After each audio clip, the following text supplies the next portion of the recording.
Welcome to જય માનપણા kitchen. હું લાબી આહિર આપશોને મારા જય દ્વારકાધીશ. તો આજે આપણે સંતરામાંથી ઘરે સાબુ બનાવીને તૈયાર કરવાનું છે. એકદમ ઇઝીલી અને થોડાક સમયમાં સાબુ બનીને તૈયાર થાય છે. આમાં કોઈ વધારે મહેનત હોતી નથી. તો સંતરા છે ને આપણા સ્કિન માટે ખૂબ સારા હોય છે, કારણ કે સંતરામાં છે ને વિટામિન સી હોય છે અને આની અંદર એન્ટીઓક્સિડન્ટ નામના તત્વો રહેલા હોય છે. એટલે આપણી સ્કિન પરના કાળા ડાઘ, ધબ્બા, આંખો ફરતીની કાળાશ પણ તે દૂર થઈ જાય છે અને ચહેરો છે તે એકદમ ચમકતો રાખે છે. તો આજે આપણે સંતરામાંથી સાબુ તો બનાવવાના છે, પણ શેનાથી સાબુ બનાવવાના છે ને તેવું તમને આગળ બતાવીશ. તો આજે આપણે વેસ્ટમાંથી બેસ્ટ સાબુ બનાવીને તૈયાર કરવાના છે. તો ચાલો આપણે જોઈ લઈશું સાબુ બનાવવાની રીત. તો તેના માટે અહીંયા મેં 3 સંતરા લીધા છે. તમારે જેટલી ક્વોન્ટિટીમાં સાબુ બનાવવાના હોય તે પ્રમાણે તમે સંતરા લઈ શકો છો. તો સંતરામાંથી છે ને આપણે ફક્ત સાલનો જ ઉપયોગ કરવાનો છે, સંતરાનો ઉપયોગ નથી કરવાનો. તો આપણે સાલ ઉતારી લઈશું.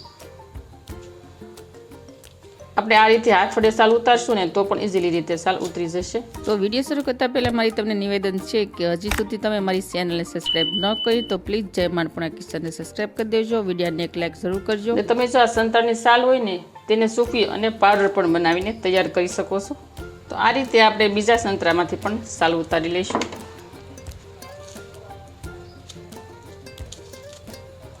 તો અહીંયા મેં 3 સંતરામાંથી સાલ ઉતારી નાખી છે. હવે હું તમને આગળની પ્રોસેસ બતાવીશ.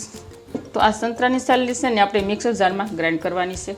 એટલે હું મિક્સર જારનો વાટકો લઈ લઈશું. આપણે તેમાં આપણે સાલ એડ કરી દઈશું. હવે આ વાટકામાં આપણે 2 ચમચી જેટલું પાણી એડ કરી દઈશું. વધારે પાણી આપણે આમાં નથી એડ કરવાનું.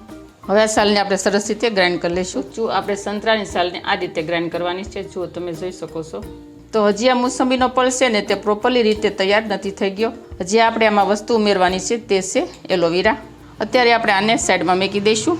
તો જો અહીંયા મેં એલોવેરાના આ રીતના નાના નાના 4 ટુકડા લીધા છે. એલોવેરાને મેં સરસ રીતે 2 પાણીથી વોશ કરી અને નીચે અને ઉપરનો ભાગ મેં કટ કરી નાખ્યો છે. હવે આપણે બંને બાજુથી કાંટાનો ભાગ છે તે કાઢી લઈશું.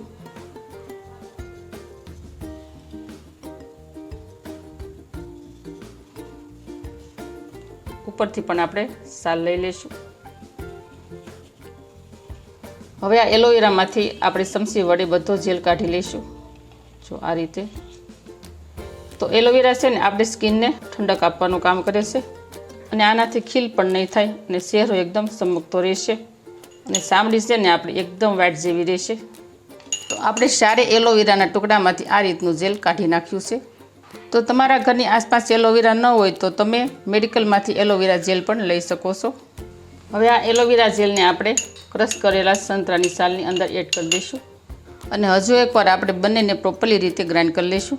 તો જો અહીંયા આપણે એકદમ સોફ્ટ અને સ્મૂથ એલોવેરા અને સંતરાની સાલને ગ્રાઇન્ડ કરી નાખી છે. જો કણી ન રહે તેનું આપણે ખાસ ધ્યાન રાખવાનું.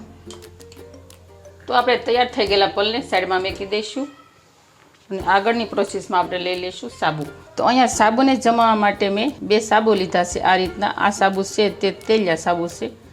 આ સાબુ છે તે દરેક જનરલ દુકાને અથવા મિની મોલમાં મળી જાય છે. 50 ગ્રામ જેટલું છે સોપ બેસ. તો જો અત્યારે ઓલરેડી સોપ બેસ ઓનલાઈન મળી જ જાય છે, પણ જો બાય ચાન્સ ન મળે તો તમે આ રીતના સાબુ પણ લઈ શકો છો. આ સાબુ તો તમને ગમે તે દુકાને, ડીમાર્ટ, ગમે ત્યાં તમને તેલિયા સાબુ મળી જાય છે. હવે આ સોપ બેસને આપણે નાના નાના ટુકડામાં કટ કરી લઈશું. તો ફ્રેન્ડ સોપ બેસ છે ને તે સાબુ જમાવવાનું કામ કરે છે.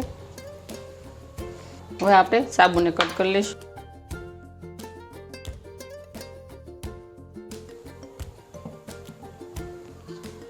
હવે આપણે આ ટુકડાને એક બાઉલમાં એડ કરી દઈશું.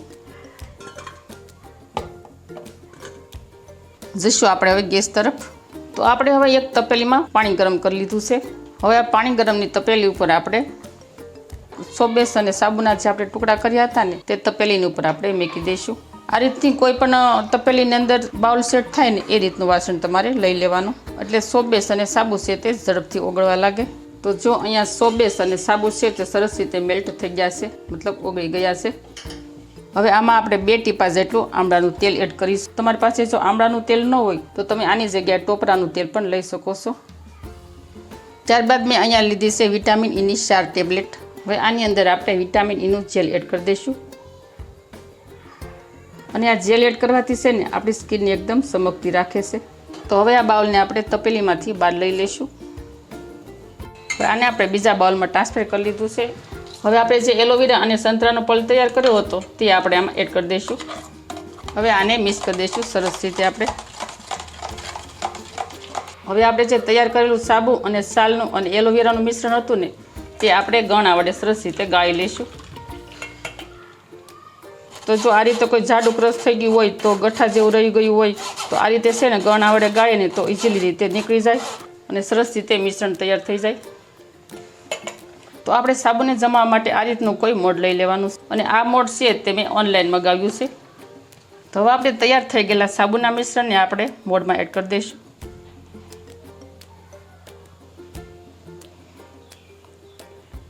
તમારે જેમાં સાબુ બનાવવાનો હોય ને તે તમે કોઈ પણ વસ્તુ લઈ શકો છો. ડાબલી છે, સાનો કપ છે, ગમે તેમાં સરસ રીતે સાબુ જામીને તૈયાર થઈ જાય છે.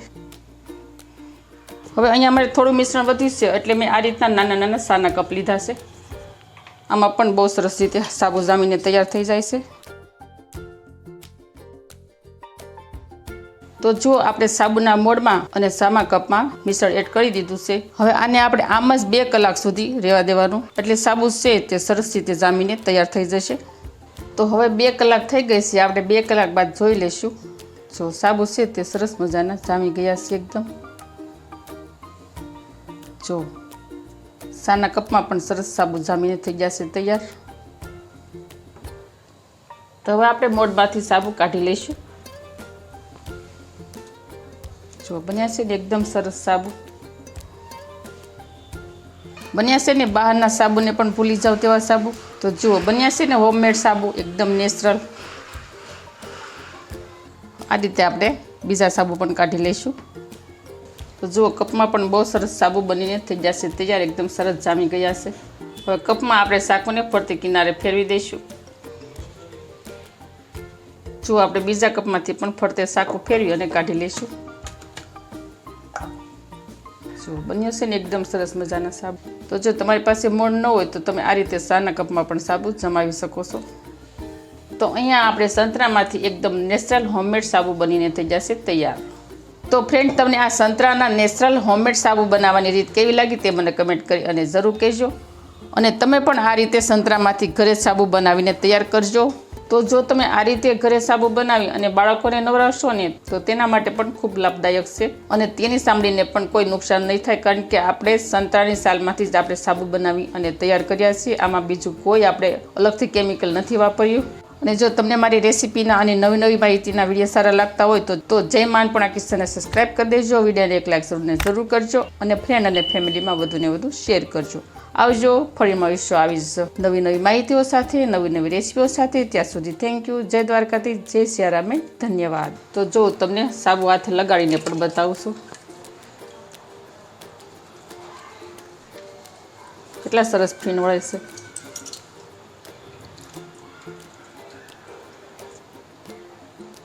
તો ફ્રેન્ડ આ સાબુ છે ને તમારી સ્કિનને એકદમ ગોરી બનાવશે ને વ્હાઇટ જેવી રાખશે. જુઓ